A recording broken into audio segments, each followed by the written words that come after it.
this thing can clean this, then it might actually replace how I clean my house. This is the Narwal Flow 2, and it's supposed to mop, vacuum, wash itself, recognize objects, and basically think through the cleaning process on its own. Just to put this out there, this video is sponsored by Narwal, but I'm testing this like I paid for it myself.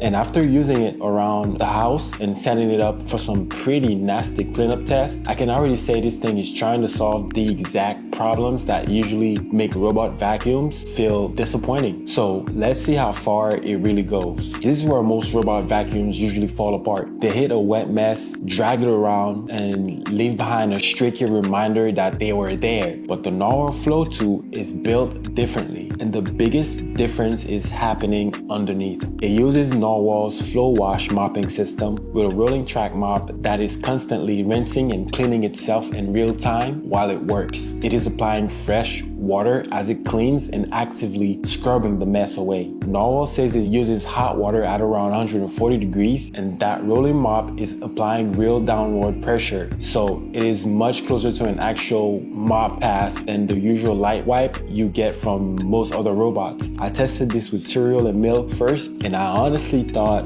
it was gonna struggle, but it cleaned the whole mess within one round. Same thing with the ketchup. It looked like the kind of mess that would stain, smear, or need extra cleanup after the robot passed over it, but it actually cleared it way better than expected in one go. That first run already told me that this thing is not playing the same game as a lot of other robot mops. So the real test was wiping the area down with a white tissue after the robot finished. There was no obvious streaking, no sticky leftover film, and no visible dirt coming off onto the tissue. That is the kind of result that makes the clean feel real.